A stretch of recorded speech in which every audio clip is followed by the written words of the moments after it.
네, 네 번째 시간입니다. 여러분과 이렇게 영상을 통해서 만나는 아마 마지막 시간이 되었으면 좋겠습니다. 지금 언론에서는 이제 5월 초중 늦어도 5월 아마 둘째 주에는 개학을 하지 않겠나 뭐 이런 얘기도 있습니다. 어떻게 될지는 모르지만 부디 빨리 여러분과 교실에서 여러분 눈빛을 보면서 여러분과 서로 이렇게 소통하면서 그렇게 수업을 할 수 있었으면 좋겠습니다. 이것도 아무리 코로나로 인한 뉴노멀 시대라고 하지만 이거 사람 진짜 못할 짓이라는 생각이 듭니다. 네. 오늘 네 번째 국외 민족운동의 전개. 지난 시간에는 무엇에 대해서 우리가 공부를 했냐면 그렇죠. 주로 만주와 연해주 미주의 독립운동 기지가 건설됐다는 내용, 그리고 봉오동 전투와 청산리 전투에 대해서 공부를 했죠. 그리고 일본의 보복으로 강도 참변이 일어났고, 그래서 다시 이제 퇴각을 하게 되는데 러시아 쪽으로 퇴각을 하면서 러시아 혁명군, 적군과의 갈등, 그리고 이 독립군 내부의 분열에 의해서 독립군들이 학살당한 자유시 참변을 겪었다. 그 자유시 참변을 겪고 나서 이 일부는 러시아 쪽으로, 또 일부는 다시 만주 쪽으로 내려와서 새로운 독립군이 만들어졌고, 그 정부가, 그 독립군이 정부 조직을 띠고 있었다. 이게 참일부 전이부 12년도 이런 얘기 있었죠. 그런 얘기까지 했던 것 같아요. 오늘은 거기에 이어서 참일부 전이부 신빈부가 1925년 일본의 미스야 협정, 일본과 그 중국 만주 군벌 사이에서 있었던 미스야 협정으로 타격을 입었다고 했잖아요. 그 타격을 입고 다시 사실 와야겠다가 재통합운동을 하잖아요. 그렇게 해서 만들어진 것이 북만주 지역의 혁신의회와 남만주 지역의 국민부다, 뭐 이런 얘기.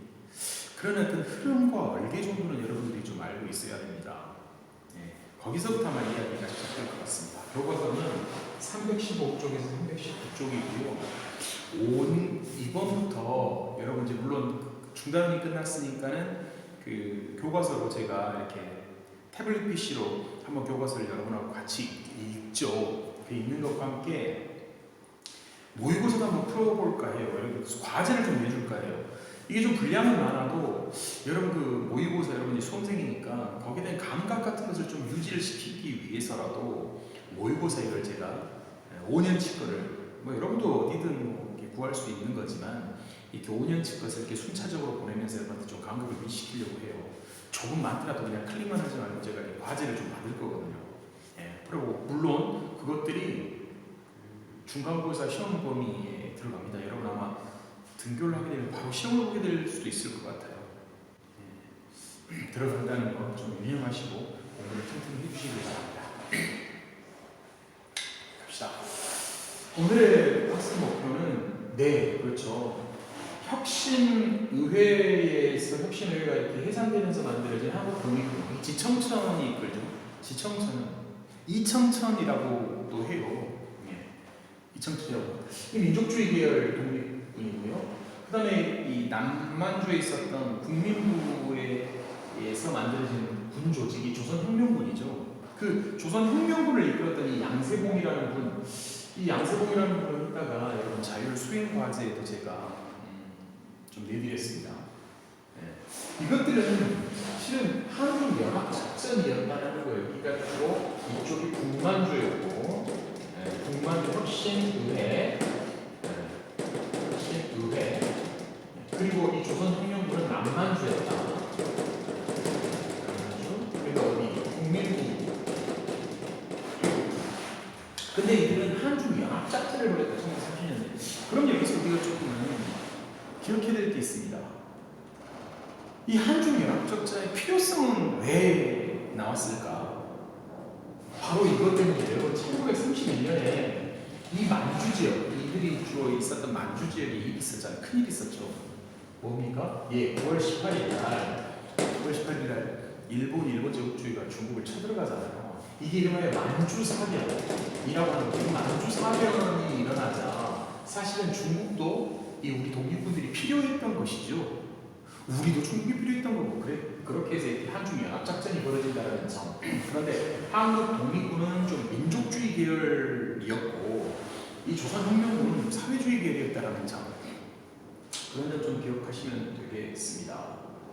아울러 만주 지역에 항일 유격 투쟁이 벌어지는데 물론 이것도 이 만주 사변부에서 연장선상이 있겠습니다만 그 유격 투쟁에서 우리가 조금은 주목해야 될 것이 바로 동북 항일연군이죠. 이거는 통일 전선이에요. 그러니까 이 한일 일본에 맞서는 사람이라면 맞서는 조직이라면 모두가 다 모여야 한다는 거죠. 사실 그것이 국제공산당 조직인 코민테른의 지시였어요. 지금은 좀 이렇게 좀 희화화시키면 우리가 지금 일본에 맞서는데 일본 제국주의에 맞서는데 찬밥 더운 밥 가리게 생겼냐는 거죠. 그게 바로 이 동북 항일연군 이 조직으로 나타난 거죠. 결과가 이 동북 항일연군에서 가장 두드러진 가장 돋보이는 사람이 바로 김일성이었어요. 이 김일성이 역사의 전면으로 등장한 사건이 바로 이거죠. 김일성은 1912년생이에요. 그런데 언제 죽었습니까? 이거 뭐 기억할 필요 없습니다. 1994년에 죽었으니까 꽤 오래 살았죠. 이 1912년생이었던 김일성이 1930년대 두각을 나타낸 거죠. 그래봐야 나이가 20세 요쪽 초반 정도밖에 안 됐잖아요. 그러니까 참 그 당시에 어떤 이 김일성의 독립운동가로서의 자질이랄까, 업적이랄까 이런 거는 조금 인정을 해줘야 될 것 같아요. 물론 이제 해방되고 나서 이 사람은 맛이 갔지만 한편 한일 애국단이 조직됐다. 우리는 한일 애국단하고 이게 구별해야 될 단체가 바로 의열단이죠. 의열단보다는 좀 늦게 조직된 것이지만 이 두 단체는 의열단체예요. 테러 단체라는 거예요. 의열단이 조금 사회주의 계열이었다면 김은봉, 김익상, 김상옥, 나석주, 김지성 많잖아요. 박재열 열사는 이분들이 위주로 사회주의 계열이었다면 한일 애국단은 민족주의 계열이었다. 이 한일 애국단을 세운 사람이 김구잖아요. 김구 선생. 그러니까 사실 김구 선생이 한일 애국단을 이 의열단체를 조직한 이유가 바로 대한민국 임시정부가 침체됐기 때문이니까 존재감을 완전히 잃어버렸죠. 그래서 이렇게 주목을 끌고 싶었던 거예요. 주목을 끌어야만이 독립운동을 지속시킬 수 있다. 어디에서? 중국에서 말이죠. 그런 이야기죠. 그 한일 애국단의 대표적인 분이 바로 이동창 1930년 1월 8일 날 도쿄 천황 황궁 사쿠라다몬이라는 그 문 앞에서 도쿄 천황이라는 마차가 탈려있죠. 그런데 마부가 맞고 죽어요. 천황은 멀쩡하고 실패했지만 굉장히 큰 충격을 줍니다. 그래서 일본 교과서에도 사쿠라다몬 사건이라고 해가지고 나와요. 그리고 윤봉길은 물론 워낙 유명한 분이죠. 홍코공원 이거. 윤봉길 이분이 바로 그 유명한 장제스를 감화시켰다는 거죠. 조선 청년 한 명이 중국 그 수백만 청년보다 낫다 이거잖아요. 이런 어떤 의열투쟁들이 1930년대에 지속적으로 일어났다. 그리고 중국 내에 항일 민족운동이 벌어지는 주로 화북으로 중심지가 옮겨지고 화북이 어딥니까? 제가 잠깐 지도를 그리면 여기가 요동반도 이렇게 해서 산동반도 이렇게 중국 본토가 있잖아요. 여기가 우리나라고요. 이 만주 지역에서 중심지가 이 화는요, 이 중국이라는 얘기잖아요. 그러니까 중화인민공화국 할 때 화자예요. 외국에 사는 중국인들은 뭐라고 그래요? 화교 이러잖아요. 화가 중국을 뜻한 말이에요. 그러니까 중국 북쪽이라는 뜻이에요. 그러니까 이 중국 본토의 북쪽이라는 얘기예요. 지금 여기가 수도가 있죠. 베이징. 그죠? 그러니까 베이징을 중심으로 한 중국의 북쪽, 이 만주 지역에서 이렇게 이동해 왔다는 뜻이에요. 그리고 이곳에서 민족혁명당은 사회주의 계열과 민족주의 계열이 같이 힘을 합친 조직입니다.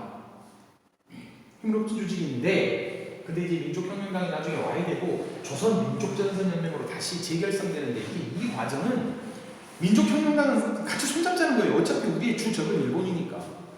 그런데 이게 이제 주로 이 김원봉 중심으로, 그러니까 김원봉 의열단 만든 그 중심으로 좀 좌익 계열이 좀 더 주도권을 행사하자 일부 민족주의 계열이 이탈하게 되면서 사실 조금 흔들리게 되죠.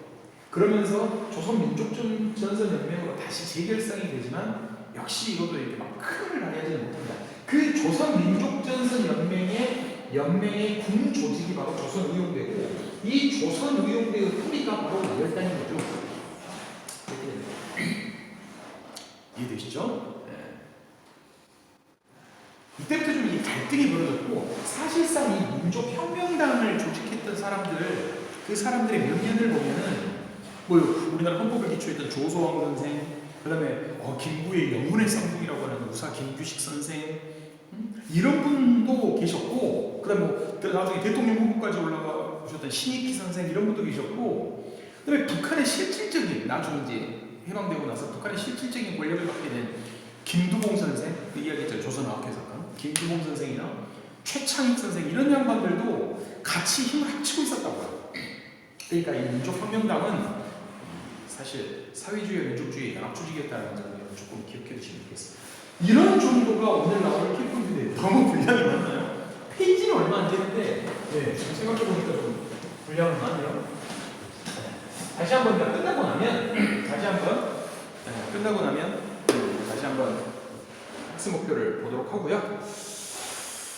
그 한중연합작전에서, 제가 마시는 물을 또, 한중연합작전에서 이거 아까 이야기 다 드린 것 같아요. 이야기 다 드린 것 같아서 또 그냥 주문권 하진 않을게요. 뭡니까? 그렇죠. 북만주의 한국 독립군 지천천 장군이 이끌었는데, 이 옛날에는요 어렵게 시험 문제 낼 때는 이런 것도 막 시험에 나왔어요. 쌍승보 전투, 대전자리 전투, 이거 누가 이끌었냐고요. 근데 요즘에 수능이나 모의고사에서는 이렇게까지 어렵게 나오지 않아요. 그리고 남만주 쪽에는 양세봉 장군이 이끌었던 영릉가족 풍경승전투에서 승리를 거뒀다. 그 정도. 그냥 눈 조금 살짝만 봐두시지 이런 것이 막 시험에 잘 등장하지 않아요. 그래봐야 그 오지선다에 그냥 하나 정도 딱 언급되는 정도니까 그냥 읽어는 보세요. 이렇게 눈에 좀 익혀놔야 될 필요는 있어요. 이제 만주 항일 유격 투쟁에서는 역시 그 동북 항일연이 아까 김일성이 얘기했죠. 그러다 보니까 이 보천보 전투가 눈에 띄잖아요. 이 보천보 전투는 김일성이 이끌었던 유격대원이 당시 백두산 아래 해산에 지금 속해 있던 보천보라는 조그마한 동네에 습격해가지고 사실은 이 보천보 경찰서를 습격해서 무기를 탈취한 사건인데, 이게 사실 규모로 보면 크진 않아요. 그런데 1937년에 벌어졌어요. 근데 규모로 보면 크지 않은데, 이게 이 당시 조선 사람들한테 알려지면서 말이죠, 이게 좀 이렇게 과포장된 느낌이 있어요. 이때 바로 1937년에 김일성이라는 이 세 글자가 모든 국민한테 이름이 알려지게 돼요. 그러니까 이게 말하자면 김일성의 정치적 자산이 된 거죠. 이게 37년이니까 아까 김일성이 1912년생이라고 했잖아요. 그러니까 나이가 25세예요. 그런 일을 했다고요. 이 보천보 전투가, 보천보 사건이 동북 항일연군의 가장 중요한 어떤 한 족적이다 이렇게 보시면 되겠고, 김구가 한일연군을 조직했던 게 1931년입니다. 기억나시나요? 의열단은 몇 년에 조직됐죠? 의열단은 길림에서, 중국 만주 땅 길림에서 1919년 11월에 조직됐죠. 그러니까 한참 뒤에 조직된 거라는 걸 아시겠죠? 네, 이런 목적으로 했고, 중국 국민당의 지원을 받게 된 하나의 계기였다. 계기였다. 그리고 뭐 좀 생뚱맞은 또 얘기 나오는데, 광고노동학생 연합회였을 때 이런 수많은 중국에서 활동했던 이런 정당들이 이렇게 모여서 이 항일 독립운동을 이어나갔다는 정도로 좀 살짝 기억하시면 되겠습니다. 여기서 뭐 굳이 한다면 여기 한일단이 활동을 좀 알아두셔야죠. 이거는 정말 자주 나오는 거예요. 근데 이제 여러분들이 이것을 모르는 친구들이 없을 테니까 그냥 간과할 수 있는데, 이 정도 꼭 알아두셔야 되고, 이 정도 기억하시면 되겠습니다. 이 사진은 교과서에서 갖고 왔는데 제가 출처를 못 찾았어요. 그러니까 이 사진에 우리 교과서에도 있는 것이긴 한데 이 중학교 교과서인데 어느 교과서인지 제가 못 찾았거든요. 혹시 이 이미지에 혹시 저작권자 계시다 않나 제가 찾지는 못했는데 나중에 만들어 놓고 찾으려고 해서 힘들더라고요. 좀 양해를 해주시길 바라고. 네, 이건 우리 교과서 있는 사진이죠. 네, 윤봉길 선생과 김호 선생. 네, 죽으러 가는 윤봉길 선생은 이렇게 밝게 웃고 있는데 이 보내는 김호 선생은 정말 처량하게 보이죠. 이 사진이 참 많은 것을 우리한테 알려주는 것 같아요. 네. 그렇죠. 그러니까 이 젊은 나이에 정말 목숨을 내던지고 있는 사람이 이렇게 웃고 있다는 게 더 우리한테는 많은 울림을 주는 것 같습니다. 남만주라고 했는데 남만주 지역이 이 지역이에요. 공만주 이 지역인데 공일과 조선혁명군이 활동했던 지역이 이쪽이라는 거예요. 그렇죠. 그 다음에 혁신후회 쪽 계열인 한국독립군 활동했던 적이 이쪽. 위치 정도만 조금 알아보시면 되겠습니다. 다음 중국의 관내 운동. 관내라고 하면 이제 만주를 벗어났다 이런 그런 느낌이에요. 일제가 왜 만주를 점령한 사건이 이게 무슨 사건이라고 했어요? 무슨 사건? 중요하다 못하니까 만주 사변이잖아요. 그러니까 만주 사변으로 이 항해 전선이 화북지방으로 옮겨갔다고요. 만주는 이제 사실상 실질적인 일본 땅입니다. 네. 그리고 민족혁명당이 1935년 만들어지면서 중국 관내가 항해 세력들이 이렇게 통합하게 된다는 거예요. 이 통합하게 되는 과정이 민족주의와 사회주의가 섞였다는 거예요. 한국독립당은 김구, 안창호 선생, 조선 선생들이 만든 민족주의당이잖아요. 그럼 의열단은 아무래도 사회주의 색깔이 너무했던 거고, 조선혁명도 사회주의 색깔이 너무했던 건데 이런 것들이 같이 섞인다고요. 그런데 나중에 조선, 지천천 이런 민족주의 계열이 이탈을 하면서 이 민족혁명당이 와야 되더라. 그리고 나서 만들어진 것이 바로 민족혁명당을 계승한다는 어떤 그런 밝혔지만은 조선민족전선연맹은 다소 조금 약화되는 형태였겠죠. 그 조선민족전선연맹의 군사 조직이 바로 조선의용대고 이 조선의용대가 바로 이제 주도했던 건 당연히 유목공색이겠죠. 그 조선의용대가 싸웠던 대표적인 뉴스가 바로 호가장 전투. 이 호가장이 어디냐면 지금 후자장에서 지금 석가장, 시자장 여러분들 혹시 캐나다에 유명한 의사 있잖아요. 뭡니까 중국 내전, 국공 내전에 참여해가지고 사실 마오쩌둥의 존경을 한 몸에 받았던 노먼 베순이라는 의사 안 들어보셨어요? 노먼 베순의 지금 묻어 있는 곳인데 그 스자장 옆에 있는 산이 타이항산이에요. 태항산 우리말로 타이항산. 거기 요즘에 많이 이슈가 되잖아요. 작년에 의열단 100주년 기념 영상이 나올 때마다 등장하는 그 공간적인 배경이 타이항산과 스자장인데, 거기에서 있었던 전투예요. 이 호가장 전투도 옛날에 시험에 어렵게 나왔을 때는 이것도 가끔 언급이 되었었는데, 하여튼 조선의용대 호가장 전투 이렇게 좀 보시면 되겠습니다. 이게 바로 이제 조선의용대 그 사진이죠. 조선의용대가 기념사진을 찍었어요. 조선의용대 결성사진. 그죠? 조선의용대 성립 기념 이렇게 있잖아요. 그죠? 이 조선의용대를 이렇게 파자시켰고, 이분이 김원봉이죠. 그러니까 나름 어떻게 좀 군사 조직, 어떤 정부의 군사 조직처럼 느껴지잖아요. 그죠? 그렇죠? 이 조선의용대가 조선민족전선연맹 거기에 군사 조직으로서 1938년 만들어졌다. 그러니까 이제 해방 한 7년 전이니까 이들이 사실상 어떻든 우리나라의 공식적인 중국 관내에서 활동했던 마지막 군대일 수 있고, 이것이 이제 나중에 어떻게 됩니까? 나중에 한국 광복군이 창설되자 대한민국 임시정부의 군조직으로 만들어지자 이 조선해운대의 일부는 남고 일부는 한국 광복군에 합류하게 되면서 사실 어떻게 보면 한국군에게 뿌리라고 할 수 있는 것이지요. 그러나 이제 한국 광복군은 남한에, 그리고 이제 조선의용대에서 그대로 남아있는 그 조선의용군들은 북한에 가면서 사실상 이 남북 공교롭게 이렇게 남북이 분단되는 어떤 이런 모습을 띠게 되는 게 좀 안타깝습니다만, 그 시점이다 이런 점 알아두시면 되겠습니다. 이제 한번 풀어봅시다. 이제 다음 대화의 주제로 가장 적절한 것은 뭐냐? 남만주에서 조선혁명군이 중국군과 함께 영준과 전투 찔렀어요. 남만주 하면 제일 먼저 떠오르는 이 사람 양세범 아시죠? 양세범 그 정도 좀 기억하시면 되겠고 북만주 한국동맹군의 쌍성고 전투 대전자대 전투 여기는 누구? 지청차 죄송합니다. 지청차 이렇게 보시면 되겠죠. 그러니까 이 두 개의 공통된 주제라는 얘기잖아요. 가장 적절한 게 뭐냐?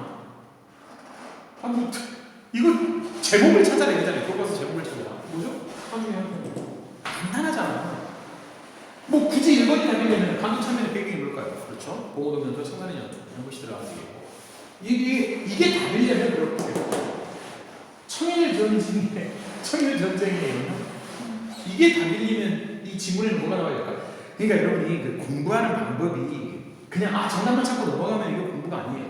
다른 선다가 답이 되려면 문제는 어떤 방식으로 만들어졌을까? 답을 통해서 문제를 유추하는 거예요. 이게 굉장히 중요한 공부법이거든요. 이건 그 대학 입시에만 관계되는 게 아니라 앞으로 여러분이 살아가면서 답에서 질문을 유추하는 거예요. 질문에서 답을 꺼내는 것이 아니라 답에서 질문을 유추하는 것이 굉장히 중요하거든요. 그런 훈련을 한번 해보세요. 우리가 한 문제 더 맞히고 더 맞히고 이게 중요한 게 아니에요. 여러분 살 것도 대학 입시로 공부 더 안 살 것도 아닌데. 청일전쟁의 영향으로 시모노세키 조약이라는 것도 있겠지만 그것 때문에 삼국 간섭이 일어나고 뭐 그런 내용들 있잖아요. 삼국 간섭 때문에 아광파침이 일어나고 이런 거잖아요. 그런 내용을 이렇게 일목요연하게 알 수 있냐는 거죠. 조선 의병대 항일 투쟁 또는 아까 얘기했던 민족혁명당 이야기가 좀 나와야겠죠. 그렇죠? 그 다음에 약산 김원봉 선생 이야기가 좀 나와야겠고 그 다음에 뭡니까? 호가장 전투가 나와야겠고 그렇죠. 이게 답이려면 제일 유력한 건 호가장 전투에 대한 이야기가 나오면 되겠네요. 그 다음에 독립운동부의 결성 독립운동부 뭐예요? 여러분 1910년대 복벽주의 좀 오래돼서 까먹었나요? 복벽주의 누구? 임병창 저는 이렇게 딱 보면 그냥 이렇게 떠오르는 이유는 그만큼 제가 그냥 전공이 되게 퉁칠 수 없는 거고 계속 교과서를 계속 읽다 보니까 그냥 그게 떠올라요. 이게 직업병 같은 거기도 한데 심지어 어떤 사진을 보면요, 이거 우리 교과서 몇 페이지 있는데 이렇게 떠오른다고요. 자주 보면 그렇게 되겠죠. 여러분도 자주 보면 그것이 아주 좋은 것이다 이런 것은 아닙니다. 좋은 것이라는 얘기는 아니죠. 네. 자주 보면 한 번 보고 두 번 보고 자주만 보면 자주를 보게 되면 그렇게 알게 된다는 것이죠. 저절로. 다음 끌어볼까요? 어렵지 않죠? 어렵지 않습니다. 두 번째 문제를 끌어볼까요? 다음에 가 군사조직에 대한 설명을 무엇이냐? 중일전쟁 발발에 김원봉이 이끄는 민족주의 주도 관대히 뭘 했지나? 아까 사진 보였잖아요. 조선의용대. 조선의용대가 조직했다. 조선의용대는 중국 국민당 저를 받으면 일본을 낸 신전 후박 공작 등을 전개했다. 그러니까 조선의용대와 관련된 것이 뭐냐? 이런 걸 봅시다. 자유시 참배로 타격을 받았다. 자유시 참배 1921년 이게 타격을 받은 무대거든요. 그 당시에 그러니까 봉오동 전투와 청산 전투가 끝나고 나서 자유시로 이동하면서 그러니까 러시아 땅 쪽으로 북쪽으로 이동을 하면서 만들어진 부대 대한독립군단 서일 장군이 이끄는 대한독립군단. 제가 강조하진 않았습니다. 어떻든 자유시 참배라고 이건 좀 시기적으로 아주 동떨어져 있죠. 응? 그러니까 봉오동 전투와 청산의 때 이끌었던 그 독립군들 그들이 타격을 받았다죠. 황룡춘 전투 이거 정말 오랜만에 뜬금없이 됐던 일이죠. 황룡강 전투 동학국민운동이잖아요. 와, 이 동학국민운동이 어디서 나온 거야? 황룡춘 전투. 이 황룡춘 전투가 장성이잖아요. 그래서 우리 교과서에는 보통 장성 전투라고 부르기도 하죠. 자, 미스야 협정. 미스야 협정 1925년에 미스야 협정으로 위축된 그 조직, 그 상부 정부 조직처럼 꾸려졌던 그 상부, 참의부, 정의부, 신민부 그들이 활동이 중이다. 근데 그 다음 설명이 나와야겠죠. 미스 협정과 상부와 이부, 미스 협정 가운데 이렇게 좀 여기 기억하실래요? 한국광복군의 일부 병력이 있다. 제가 금방 설명한 거잖아요. 그러니까 이 김원봉이 이끄는 조선의용대는 한쪽은 그대로 남았고 한쪽은 백번 김구 선생이 이끌었던 대한민국 이익시정부의 군조직인 한국광복군의 일부가 합류했고 약산 김원봉이 그렇게 합류하잖아요. 그래서 약산 김원봉 선생이 한국광복군 이 군조직으로 들어온다고요. 그래서 사실 임시정부의 그 국무부 장관 하잖아요. 요즘 말로 하면 임시정부 국방부 장관 역할도 하잖아. 그랬던 분이에요. 약산 김원봉 선생. 이게 농담인데 그러면 김원봉 선생이 나중에 이제 해방되고 나서 월북을 해서 이제 그분의 업적 이렇게 좀 희석이 돼버렸는데 이 시기까지만 해도 김원봉 선생은 독립운동사에서 김원봉 선생을 빼면 독립운동사에서 김원봉 선생을 빼면 얼마나 우리 독립운동사가 밋밋했을까 싶어요. 네. 문수산성에서 프랑스 군대를 이거 뭐 병인양이었잖아요. 병인양. 야, 이런 걸 정답을 쓰는 친구는 없겠죠. 이게 그래도 이게 수능에 나왔던 문제거든요. 제가 뽑은 문제 중에는 그나마 그래도 좀 어려운 문제에 속한 것 같아요. 그래도 아까 전에 봤던 문제하고는 비교가 안 되잖아요. 그죠? 다시 학습 목표로 한번 돌아가 봅시다. 학습 목표. 네. 고개무장투쟁, 한중연합작전, 네. 제목만 쭉쭉 가다 보세요. 한중연합작전 뭡니까? 한국 독립군과 조선혁명군, 그리고 동북항해연대 보천보사관, 보천보전투 한인의 극단 이봉창과 윤봉, 중국 내 민족들은 민족혁명당, 조선의용대, 호가장 전투 이런 정도 적으로 기억해 두시면 되겠습니다. 이렇게 한중연합작전과 중심지가 화북지역, 그러니까 중국 본토죠. 그쪽으로 옮겨지게 된 계기가 뭐다?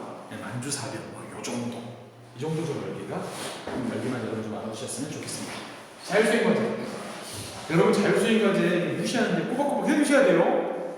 여러분 생각해 두셔야 돼요. 여러분 발표를 시키고 제가 시킨다고요. 이것이 여러분 수행평가.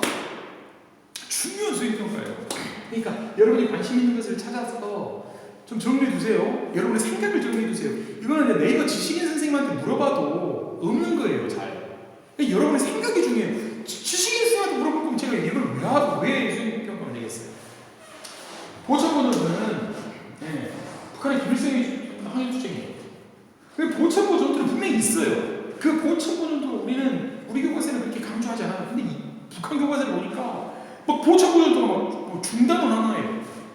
좀 뻥튀기한 느낌이 없진 않는데 그 진실을 한번 여러분 한번 추려보세요. 왜 김일성이 이 보천보 전투 우리나라에 좀 알려져 있고 왜 그렇게 그런 분위기였는가 이런 거. 조선혁명군을 이끌은 양세봉은 이제 전투에서 죽었는데 지금 북한에서 최고 영웅이에요. 양세봉도 우리는 잘 모르잖아요. 그러니까 이제 반쪽 역사는 저쪽은 저쪽으로 돌고 우리는 우리들에 도는데 이것에 어떤 연결한 고리로서 이 양세봉 같은 사람들은 우리가 좀 꼭 기억할 만한 이유가 되는 것 같아요. 그 한번 찾아서 정리해봐라 이거예요. 맨날 김좌진 이렇게 말하죠. 김좌진, 지청천. 하지만 저쪽에서 물론 저쪽의 역사책에도 북한의 역사책도 김좌진, 지청천은 나와요. 근데 그냥 단 하나 이름만 딱 올리는 거 말거든요. 근데 이런 사람들은 그렇지 않거든요. 그러니까 왜 그럴까라는 것도 한번 생각해보고 과연 양세봉은 우리가 무시해도 될 만한 인물인가? 이거 한번 생각해보라고. 한번 찾아서 없는 자료만 이렇게 걸어모아서 해보시기 바랍니다. 다음 시간은 좀 가벼운 것이 될 것 같아요. 일제강점기의 사회경제적 변화. 시험에 나오는 경우는 거의 없어요. 없지만 그래도 우리 실생활과 관계된 부분이니까 간단히 살펴보도록 하겠습니다. 특히 이 부분은 그 대학 있잖아요. 요즘에 하도 이슈가 되는 거 반일 종족주의 말을 쓴 사람들 있잖아요. 이병훈 교수나 이런 사람들이 가장 천착하는 부분이죠. 일제강점기 때 우리는 자본주의로 변모했고 자본주의 근대사회로 변모했고 우리가 일제를 그렇게 미워할 근거가 없다. 뭐 이런 내용들이 근거인데 과연 그런지 한번 여러분 좀 천천히 열어볼 필요가 있다. 오늘 여기까지 하겠습니다. 오늘은 교과서 뒤에 추가되고요. 이번 차시는 추가되고 뭐 지금 할 자시가 뭐 4월 30일경 되면 부처님 오신 날이라는데 원격 수업은 부처님 오신 날도 계속됩니다. 하셔야 돼요. 부처님 오신 날도 해야 돼요. 한국 사람 꼭 한다고 쉬고 그러지 마세요. 아시죠? 네. 그리고 모의고사 한번 올려드리겠습니다. 모의고사 클릭만 하지 마시고 풀어보시고 숙제를 제출하시기 바랍니다. 여기까지 합시다.